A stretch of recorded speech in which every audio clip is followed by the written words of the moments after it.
Sehingga ada definisi di dalam kitab ini bahwa wara'sul aqli al-ma'rifatu bima yumkinu kaunuhu qabla ayyakuna.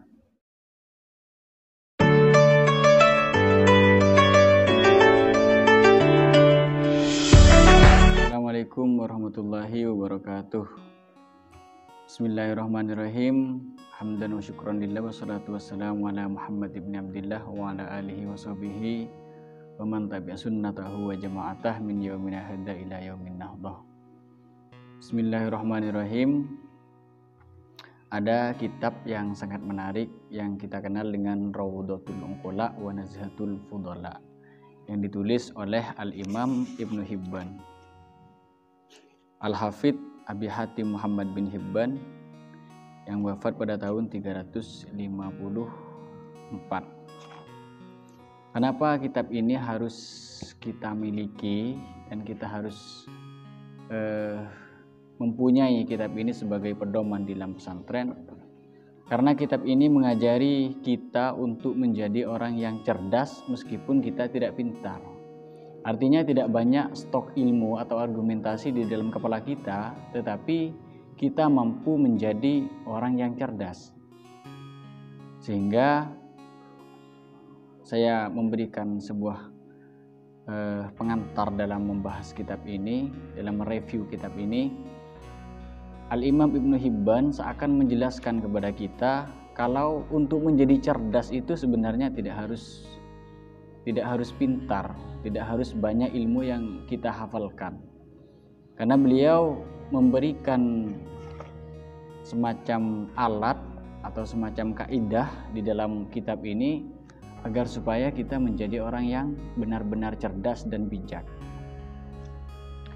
Misalnya kita ketika berada di dalam lingkaran fikih atau lingkaran usulul fikih, di sana banyak kaidah-kaidah yang mengatur secara agamis, yang mengatur kita karena kita sebagai orang yang beragama. Tetapi sebagaimana fikih mengatur orang di dalam beragama, kitab ini seakan-akan mengatur kita menjadi orang yang cerdas. Misalnya beberapa kutipan yang saya kutip, misalnya dalam halaman 21, Al-Imam Ibnu Hibban mengutip dari beberapa perkataan tokoh. Sehingga ada definisi di dalam kitab ini bahwa wara'sul aqli al-ma'rifatu bima yumkinu kaunuhu qabla ayyakuna. Yang dimaksud dengan hakikat kepala atau akal yang terkuat dari manusia, yaitu ketika mereka itu mampu untuk mengetahui sesuatu yang akan terjadi sebelum hal itu terjadi. Jadi ketajaman intelektual kita di dalam memprediksi hal-hal yang akan terjadi itu merupakan bentuk dari kecerdasan kita. Karena apa? Karena kecerdasan itu memang sangat penting, sehingga kita harus benar-benar menjadi muslim yang bukan hanya muslim yang baik, tapi juga menjadi seorang muslim yang cerdas. Qala Abu Hatim, man hasun aqluhu wa qabiha wajhuhu. Ada orang akalnya cerdas, hasun aqluhu, dia mempunyai intelektual yang tinggi, wa qabiha wajhuhu, tetapi wajahnya tidak begitu baik, artinya jelek. Faqad ufkidah fadha ila nafsihi qabaiha wajhihi. Maka keutamaan dirinya, kecerdasan intelektualnya akan mampu menghilangkan kejelekan wajahnya. Karena hakikat dari seorang laki-laki itu misalnya tidak dibahas atau tidak dilihat dari seberapa besar dia merawat wajahnya. Seperti yang dikatakan oleh pepatah Arab, al-aqluh, sifatnya akal itu disandarkan terhadap seorang laki-laki. Jamalur rajulih fi aqlihi wa aqlul mar'atih fi jamaliha. Bahwa keindahan seorang laki-laki itu berada pada akalnya, kepada kualitas intelektualnya. Sementara kecerdasan seorang perempuan itu berada pada kecantikannya. Jadi kalau melihat seorang perempuan dan laki-laki secara umum itu, kalau laki-laki dilihat dari seberapa cerdas, seberapa bijak dia, dan seberapa kuat intelektualnya. Sementara seorang perempuan itu kebanyakan dilihat hanya dari wajahnya saja. Dan ini, kitab ini harus dimiliki bagi kaum intelektual untuk menghadapi tantangan zaman pada zaman era modern kali ini. Ada banyak kelebihan dalam kitab ini yang perlu saya terangkan sedikit. Misalnya, kenapa seseorang yang berakal atau seorang yang bijak itu harus mempunyai kaidah layaknya sebagaimana fikih mengatur orang yang beragama. Misalnya ada hal yang perlu kita renungkan, misalnya ada luzumul aqli, ada luzumul haya, ada az-zajruh anit tamaih, luzumut tawakkal, kitmanus sirri, dan lain sebagainya. Sebagai orang yang berakal, kita diwajibkan untuk menjaga atau selalu menetapi sifat malu, dan harus jeli di dalam membedakan antara sesuatu yang diperbolehkan di dalam bercanda atau bersenda gurau. Juga dalam kitab ini juga menerangkan tentang luzumul qanaah. Kenapa orang-orang cerdas itu harus qanaah? Karena sudah jelas sifat tamak itu akan menghilangkan beberapa kecerdasan seorang manusia. Sebagaimana yang dikatakan oleh Al-Imam Asy-Syafi'i misalnya, wa minal qada'i wa hukmihi bu'sul labib wa taibuh aisyil ahmad. Sebagian dari ketentuan Allah dan sunnah Allah dan sunnahnya yaitu bu'sul labib. Orang yang cerdas, orang yang bijak itu kehidupannya miskin, artinya tidak punya apa-apa. Wa taibuh aisyil ahmad. Sementara orang-orang yang bodoh itu orang-orang yang tidak mengerti tentang agama misalnya, atau bahkan orang yang tidak paham tentang agama, itu banyak yang menjadi orang kaya. Itu merupakan sunnah atau ketetapan dari Allah Subhanahu wa taala. Untuk menghadapi zaman yang seperti ini, kita harus benar-benar jeli.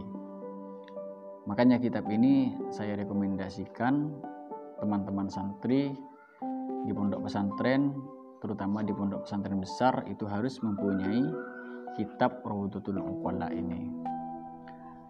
Ada sebuah kutipan juga tentang betapa akal itu sangat penting untuk dijaga dan untuk diberikan aturan.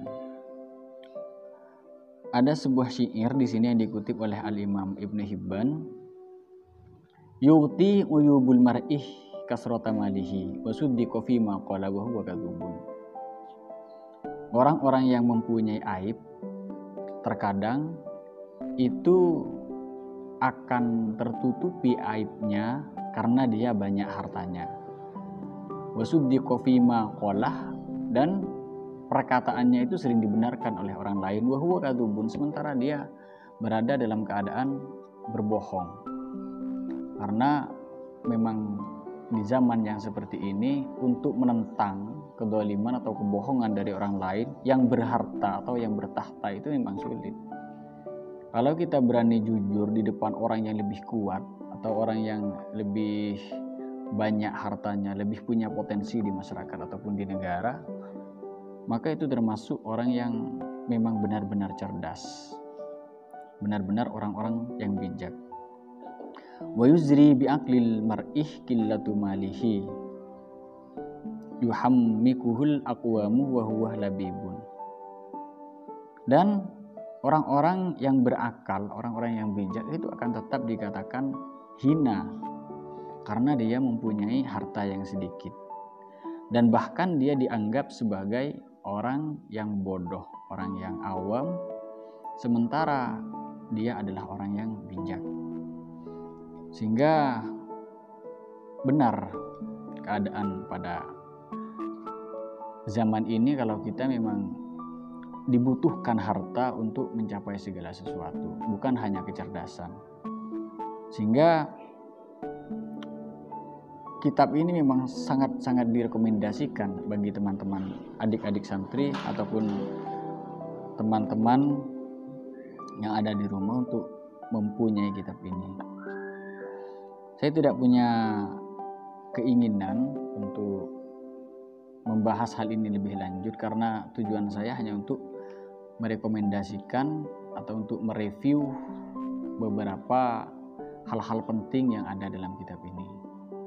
Jadi kalau kita hanya berfokus kepada fikih, kepada tasawuf, dan berfokus kepada ilmu akhlak tanpa mengetahui tentang metode berpikir yang valid, yang benar dan bijak, tentu kita akan kehilangan di dalam menghadapi masyarakat atau problem yang serius.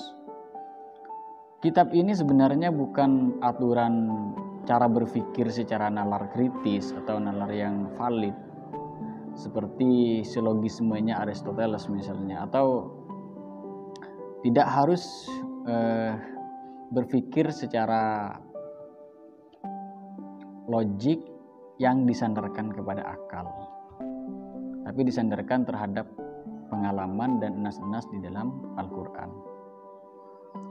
Misalnya ketika Ibnu Hibban di sini ketika membahas tentang dzikrul hissi ala luzumi kitmani sirri, ketika membahas tentang motivasi di dalam kewajiban menyimpan rahasia,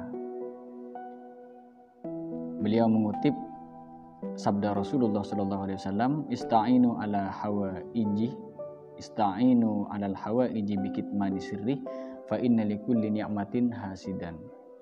Minta tolonglah di dalam hajat-hajat besar kalian dengan cara menjaga rahasia, karena setiap orang yang mempunyai nikmat pasti ada orang yang hasud, ada orang yang dengki. Ini sangat masuk akal sekali teman-teman yang dirahmati oleh Allah. Kalau kita mempunyai keinginan besar, hajat besar, misalnya ingin melamar seseorang atau ingin mendapatkan beberapa pekerjaan yang besar atau yang lain sebagainya, pokoknya hajat-hajat besar, usahakan itu dirahasiakan sebaik mungkin. Karena seperti yang disabdakan oleh Rasulullah, pasti ada orang yang hasud, ada orang yang tidak menyukai hal itu. Bahwa tidak mau seseorang itu pasti mempunyai hajat besar, dan kadang malah diumbar ke beberapa orang sehingga orang yang diberitahu itu akan hasud. Kita ambil contoh logiknya saja. Misalnya ada seorang yang mencintai seorang perempuan. Tentu kalau si perempuan ini cantik pasti akan menjadi rebutan, dan ketika ada orang yang mau masuk untuk orang itu pasti akan ada orang yang hasud, ada orang yang dengki, sehingga cari caralah untuk digagalkan rencana baiknya. Ada juga beberapa kutipan dari Al-Imam Ibnu Hibban di dalam kitab ini yang sepertinya bagus untuk kita amalkan. Wa man ibtada'al ma'rufah soroh dainan wa minal ma'rufih ibtada'ah min ghairi mas'alatin. Barang siapa yang memulai kebaikan, maka kebaikan itu akan menjadi hutang budi terhadap orang lain. Kalau kita berbuat baik terhadap orang lain, seakan-akan kita menghutangi kebaikan. Kalau tidak dibalas baik oleh orang itu, maka Allah akan mengirimkan orang baik untuk membalasnya terhadap kita. Dan tentunya balasan dari Allah itu lebih baik daripada balasan dari orang yang kita baiki terlebih dahulu. Oleh karena itu, di dalam berbuat baik kepada orang lain, jangan sampai mengharap niatan untuk dibalas kebaikannya oleh orang itu, tetapi mintalah balasan kepada Allah, karena Allah lah yang ahsanal jaza, Allah yang paling baik di dalam memberikan balasan terhadap hambanya. Kutipan beliau, wal hadiyatuh minal akhlaqis sirriyati, memberikan hadiah atau memberikan sesuatu terhadap orang lain itu merupakan akhlak kita yang benar-benar timbul dari dalam hati kita yang paling dalam. Wahiyah turisul muhabbatah, memberikan hadiah itu akan menimbulkan rasa cinta dari orang lain terhadap kita. Makanya kalau kita menginginkan sesuatu, ingin melembutkan hati seseorang, jadilah orang yang dermawan dengan cara memberikan hadiah. Tidak harus menunggu momen, tidak harus menunggu sekarang hari ulang tahunnya atau sekarang hari kebahagiaannya, enggak usah. Yang penting kita berniat baik untuk memberikan hadiah, maka orang yang kita berikan hadiah itu akan timbul di dalam hatinya rasa cinta terhadap kita tanpa kita suruh atau tanpa orang lain suruh. Karena hadiah itu sendirilah yang melahirkan cinta di dalam hatinya. Jadi bagi teman-teman, khususnya bagi santri lah, harus mempunyai kitab ini. Sayang kalau tidak punya, karena ini kitabnya tidak begitu tebal, tidak seperti Ittihafu Dawi Sa'adah atau kitab-kitab yang lain.